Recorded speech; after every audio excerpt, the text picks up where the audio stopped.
The kingdom of Solvorn had defaulted on its third loan. The king was melting the palace silver to feed his court. Inside the grand halls, the treasury coffers were empty. The throne room gathered dust. I died a central banker in my old world. This kingdom's finances are a bleeding wound.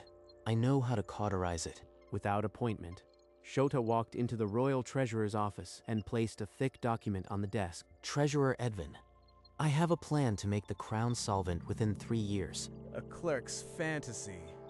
You would stake your life on this nonsense? Better to stake my life on a plan than on a kingdom defaulting on its debts. Word of the wager reached King Alaric. Within the hour, Shota was kneeling before the throne. You have 30 days. If your numbers are false, you die. But if the treasury shows a surplus, I will grant you my ear.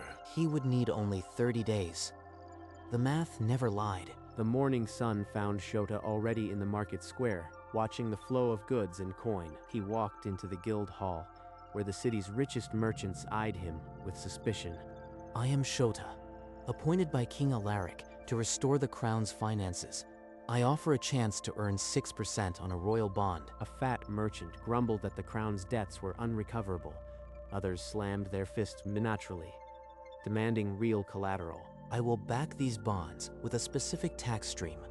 If we default, the salt tax becomes yours. The room buzzed. A tax lien was unheard of, but the promise of silver overcame fear, and they leaned in. A senior guildmaster dipped his quill. The first sovereign bond was issued, terms entered in Shota's ledger. 1 bond, but it's only a bandage on a severed artery. I need to restructure the old debt within weeks. He left the hall with a chest of pledged silver, his ledger held close. Yet, back in his office, the list of creditors loomed. 28 days to convince them all to take a loss. Before dawn, Shota had sent riders with summons to every major creditor in the kingdom. They assembled in the echoing treasury vault, its empty chests a reminder of why they had come. I will be blunt. The crown cannot pay. I offer a 40% haircut, secured by salt tax revenues. A silk trader cursed him. A grain merchant threatened seizure. The vault rang with outrage. Seize nothing, and you'll get nothing. The haircut is guaranteed. The alternative is a default you cannot afford. Silence fell. Then, grudgingly, the first signature was scratched onto the parchment. That same night, in a parlor behind the palace, Lord Castellan gathered his clique. This foreign coin juggler tightens his grip.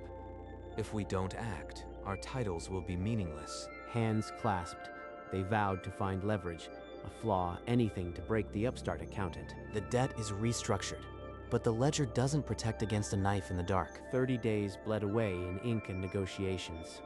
On the final accounting, the treasury showed a surplus, the first in a generation. Your Majesty, I present the ledger. Revenues exceed expenditures by 2,000 crowns. Impossible. The numbers are cooked. This clerk has falsified the accounts. Silence. The ledgers have been verified by 2 independent auditors. You have given me my kingdom back, young man. Henceforth, you are my royal financial advisor. You will report directly to the crown. Lord Castellan's face turned stone, but in the shadow of the throne, he could only bow. Advisor is a start, but true control requires a lever the king cannot see. Back in his private office that night, Shota unrolled a clean parchment. At the top, he wrote Charter of the Solvorn Sovereign Bank. The document proposed a private institution with right of coinage, debt issuance, and, crucially, custodianship of royal assets. If the crown leans on this bank, its debts become my leverage. 2 years swept across Solvorn. Under Shota's policies, the treasury fattened, and his private bank quietly became the crown's sole creditor. King Alaric, now frail, held a ceremony in the throne room and named Shota Grand Treasurer. As Grand Treasurer, you hold the kingdom's purse. I trust you implicitly. Then the protests erupted.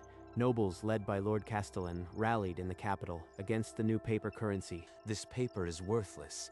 It will destroy our wealth and enslave the kingdom to a foreign financier. Shota faced them in the council chamber, opening his ledger with unshakable calm. Each note is backed by gold and silver reserves. The coinage you hoard has just tripled in value. Your own ledgers prove it. He read aloud their holdings, converted to the new fiat currency. The numbers silenced the room. Grudgingly, the lords accepted. Paper scrip appeared in every market stall, and the kingdom's economy surged. They obey because their vaults are full. But Castellan's rage is the kind that festers. In the quiet of his office, Shota signed a deed, the crown scepter, bought from the king's own steward, now collateral in his bank. A jeweled rod for a debt the king had forgotten. Each pawned piece binds the crown a little tighter. Lord Castellan hired eyes to follow Shota's every step. The Grand Treasurer's vault became a point of obsession. In a palace hallway, Castellan finally cornered him, voice sharp with accusation. You think the crown is your counting house? You're stealing the jewels of the realm. I purchased them from the crown, Castellan. Every coin is on the ledger. Would you like to see? He thrust the ledger toward the fuming lord, pages open to the transaction, numbers that offered no flaw. You think this ledger protects you?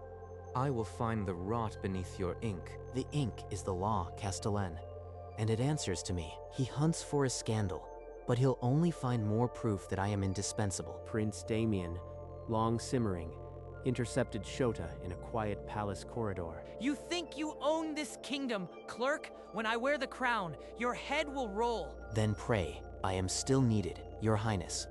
Otherwise, the Treasury will default before your coronation feast. Damien's hand flew to his sword hilt, but a passing guard's glance froze him. Later, the prince stormed into the ailing king's bedchamber. Father, that Shota has turned your kingdom into his counting house. You must strip him of title. He is. The reason your inheritance is worth anything. Tread lightly, my son.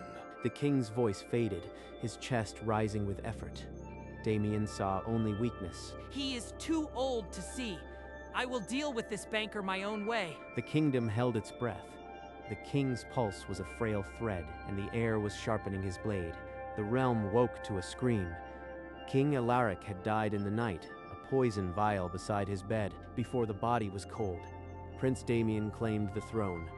He stood before the court, unashamed. By my right as heir, I declare all bonds and contracts of the old treasurer null. Shota's ledgers are a lie. So he would rather burn the kingdom than share it. Guards stormed the treasury. They seized Shota at his desk. You have no idea what you've done. Chains locked around his wrists. He was dragged from the ledgers he'd built. The dungeon swallowed him. Iron bars, damp stone, a single shaft of light. A kingdom that defaults invites its own destruction. The creditors will not forgive. Outside, merchants shuttered their stalls. Panic spread through the capital like venom. Heavy boots echoed in the dungeon. King Damien descended, smugness twisting his features. Still clinging to your ledgers, clerk? Sign the treasury over to me, and I may let you rot in exile. You think I am a fool? The crown's debts were never in your treasury. I restructured them through my bank as a sovereign holding. The ledgers belong to foreign merchants now. Lies! You are just a clerk with ink-stained hands. You own nothing beyond this cell. 70% is held by Dutch and French merchant houses. Your repudiation just defaulted on them. If you don't honor the debts, you'll have warships on your shores before the next moon. Damien's face drained of color. The weight of Shota's design pressed down like a continent. Then I'll seize your bank. Every branch, every coin. Go ahead. Without me, the creditors will tear your kingdom apart. You need me alive, Damien. In the throne room, a herald broke the seal of a foreign dispatch. The court fell silent. By order of the Dutch and French Merchant Consortium, honor all crown debts immediately or face blockade and seizure of assets. Your Majesty, we must negotiate. If they blockade the port, the treasury collapses before the solstice. Negotiate! I am king. I will not be blackmailed by merchants and a clerk in chains. But the nobles behind him shifted, their eyes betraying the first seeds of betrayal. The rats are fleeing the ship. Damien's throne is already burning. At the capital's harbor, a foreign galley dropped anchor, its deck bristling with armed men. Crowds gathered at the docks, whispers of war spreading like flame. In the court, Damien stood alone in a circle of silent lords. And now they will beg me to save them. By order of the terrified court, the dungeon gates creaked open. Shota stepped into the torchlight, unchained. He entered the throne room where Damien sat frozen, and 2 foreign merchants stood with armed escorts. We will speak only to the man who understands our ledgers. The king may listen. Damien's knuckles whitened, but the noble's cold stares kept him welded to his seat. The kingdom is solvent, but only if all debts are honored. I propose a new ruler who will respect every contract. And who would this ruler be, Mr. Shota? Someone reliable? A boy of the royal line, Alistair. Young enough to be guided, old enough to sign. If this is done, the blockade is lifted, but the current king must step aside permanently. Damien shot to his feet, but no voice rose to defend him. The court had already chosen its side. The page turns. Now the crown belongs to the ledger. Guards, seize this traitor! He conspires with foreign enemies to steal my crown! Not a single gauntlet shifted. The royal guard stood like granite statues. Their salaries come from my bank, their pensions, their equipment. To whom do you think they are truly loyal? Number, I am the king. I am the... Damien lunged at Shota with a shriek, but 2 guards caught his arms before he could take a step. Confine him to his chambers. He is no longer fit to wear the crown. The king was hauled from his own throne room, his protests swallowed by the heavy oak doors. Silence reclaimed the hall. Every noble eye turned to the banker in their center. The kingdom needs stability. I will provide it. Not through a sword, but through a contract. The throne is vacant. Now I write the rules. Shota opened his grand ledger on the council table. Every entry linked tax collection, military wages, and judicial salaries to his bank. Your estates, your stipends, your very guard, all flow through my contracts. Default on these debts, and the kingdom does not just lose coin. It loses its army, its courts, its capacity to govern. You cannot. We see the ledgers.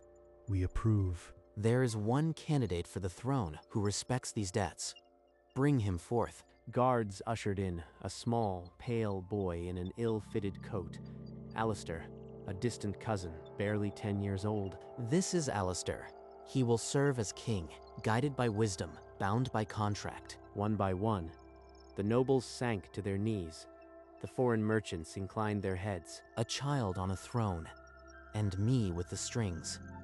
The kingdom finally pays its debts. Coronation was swift. In the royal chapel, a child's head bent under the weight of the ancient crown. Shota stood at his right, guiding the boy's hand as he signed the first decree, a contract affirming all debts. In the throne room, Damien was dragged forward. His golden hair hung limp, chains clattering against the marble. Sign. Damien's hand shook, but with a guard's grip on his wrist, he scratched his name onto the abdication parchment. You will live, but never return. Set one foot in this kingdom again, and you are a debtor in default. Damien spat at Shota's feet, but the guards pulled him away before the spittle landed. Shota didn't flinch when the doors swallowed Damien. Shota ascended the dais. He did not sit on the throne. He stood beside it. I name myself First Minister. Every financial decree requires my seal. The ledger becomes law. The court applauded, a thin, nervous clatter. Shota surveyed his kingdom, a ledger in his hand, the crown's shadow never quite touching him. That night, Shota descended to the royal treasury alone.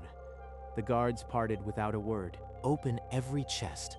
I will audit the crown's possessions personally. He moved among the stacks, ledger in hand, checking each item against his personal records. The inventory matches the debt to the copper. Every asset is collateral. At the heart of the vault, the fallen broken crown caught the torchlight. He picked it up, turning it in his fingers. This was the plan from the first page. Not to wear the crown, but to own it. Without ceremony, he slipped the broken crown into the lining of his coat. From this hour, the Treasury is a department of my bank. All withdrawals require my seal. The guards bowed.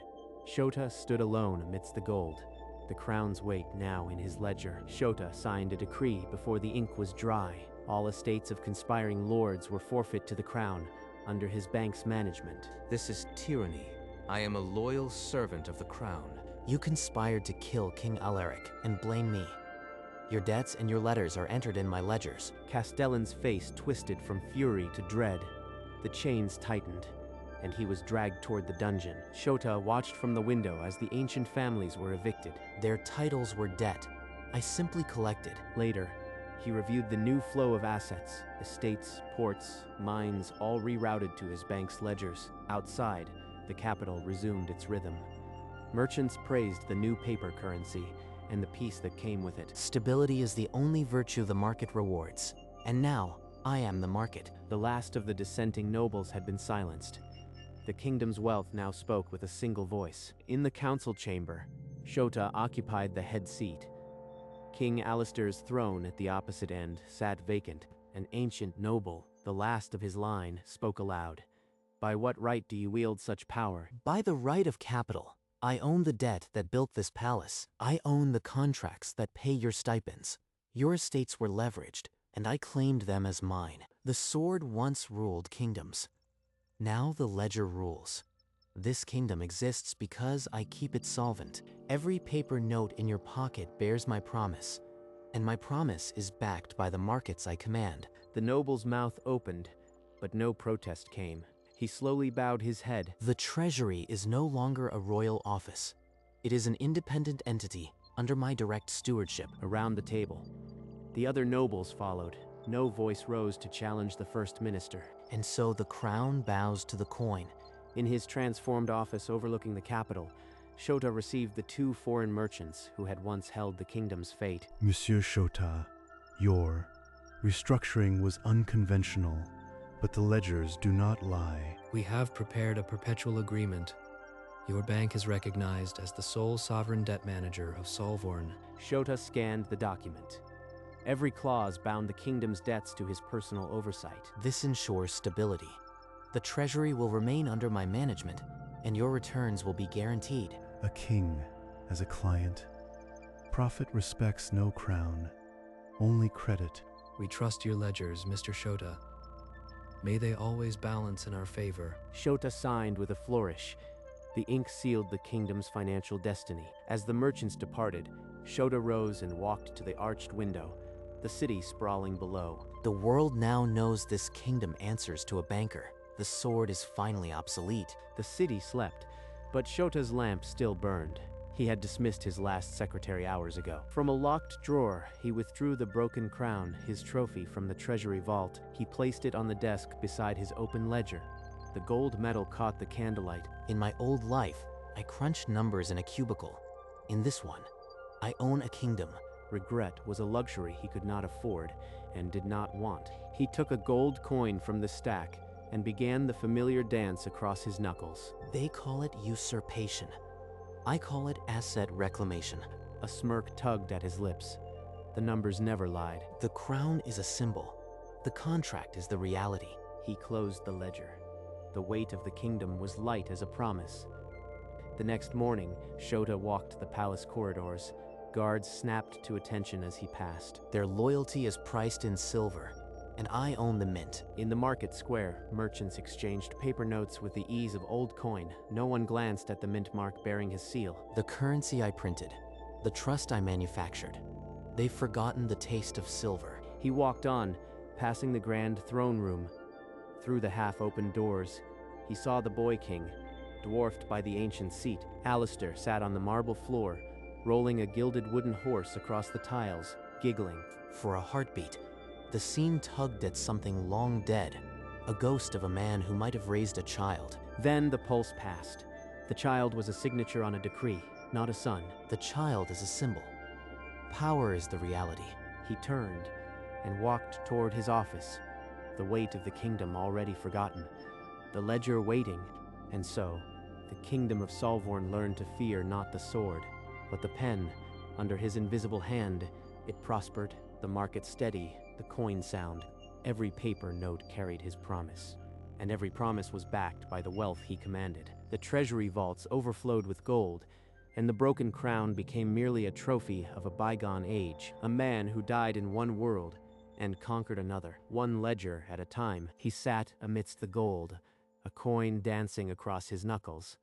The weight of the kingdom insignificant. The crown lay at his feet, a discarded relic of a time when swords ruled. But now, the contract was the only truth. The pen, not the sword, would write history from this day. And history, as he well knew, was nothing more than a ledger balanced in his favor. The years that followed were silent ones. No wars, no famines, only the quiet hum of a machine that never stopped. The kingdom had become a ledger, and every soul within it an entry in Shota's grand design. He never married, never sought a throne. Companionship was a liability he did not factor. The broken crown remained in his drawer, a paperweight for the contracts he signed each morning. When asked about his legacy, he would only tap the ledger and say, "It is all here." No statues were raised, no portraits painted. His image was unnecessary. Every coin that passed through the kingdom bore his invisible seal. That was monument enough. He had built an empire, not of land, but of obligation. And obligation, he knew, never defaults. When he finally closed his eyes for the last time, the kingdom did not wobble. The mechanism he had forged simply continued, for he had not ruled the kingdom. He had become it.